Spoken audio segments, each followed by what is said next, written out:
लाहौर फिरदौस market के इलाके में भीख मांगने वाले भिखारियों ने आपस में पैसे इकट्ठे करके सड़क पर लगा सरकारी सिग्नल ठीक करवा दिया है।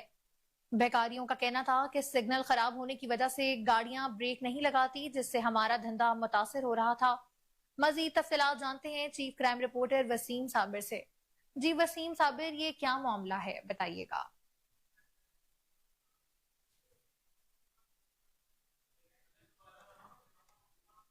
आपको बताएं कि लाहौर फिरदौस मार्केट के इलाके में भीख मांगने वाले भिखारियों ने आपस में खुद ही पैसे इकट्ठे करके सड़क पर लगा सरकारी सिग्नल ठीक करवा दिया है। भिखारियों का कहना था कि सिग्नल खराब होने की वजह से गाड़ियां ब्रेक नहीं लगाती, जिससे हमारा धंधा मुतासिर हो रहा है। आपको बताएं कि लाहौर फिरदौस मार्केट के इलाके में भीख मांगने वाले भिखारियों ने आपस में पैसे इकट्ठे करके सड़क पर लगा सरकारी सिग्नल ठीक करवा दिया। भिखारियों का कहना था कि सिग्नल खराब होने की वजह से गाड़ियां ब्रेक नहीं लगाती हैं, जिससे हमारा धंधा मुतासिर हो रहा है। मजीद तफसीलात जानते हैं chief crime reporter Wasim Sabir से। जी वसीम, बताइएगा ये क्या मामला हुआ है। देखिए, महकमा टीपा से ज्यादा अमीर तो ये भिखारी निकले जो सड़कों पे भीख मांगते हैं, लोगों को गाड़ियों के शीशे खटखटा कर 5-10 रुपए रोजाना इकट्ठे करते हैं।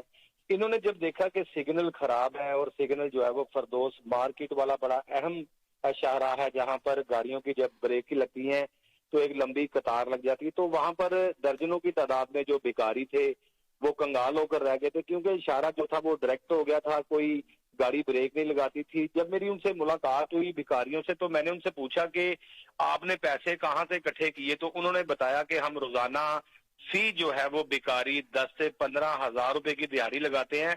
मैं इस बात को सोचकर जो है वो बड़ा हैरान परेशान हुआ कि भिखारी 10 से 15 हजार रुपए की दिहाड़ी लगाते हैं, लेकिन उनके कपड़े और जूती देखने में नजर आती है कि बेचारे ये खाने से भी बदतर है।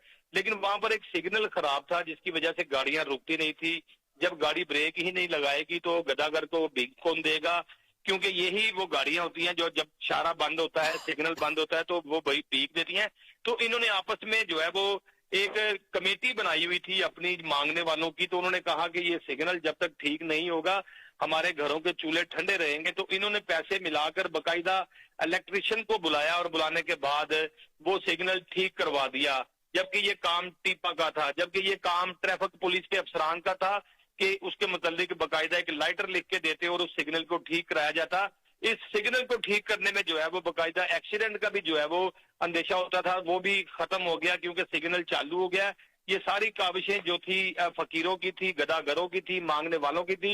इन्होंने सबने जो है वो थोड़े थोड़े पैसे मिलाकर इस सिग्नल को बिल्कुल ठीक करवा दिया है और अपनी रोजी रोटी फिर से जो है वो जारी और सारी कर ली है। मैंने जब एक फकीर से बात की तो मंजूर उसका नाम था, हट्टा कट्टा फकीर था। वो अगर चाहे तो जो है वो कोई बड़ा भारी काम भी लोहे का कर सकता था, लेकिन उसने मुझे बताया कि जो मांगने में मजा है वो मजदूरी करने में नहीं है। सारा दिन फारिग के फारिग जो भी चीज खाने को दिल चाहे जाके दुकानदार के आगे हाथ कर दो, खुद ब खुद मिल जाती है।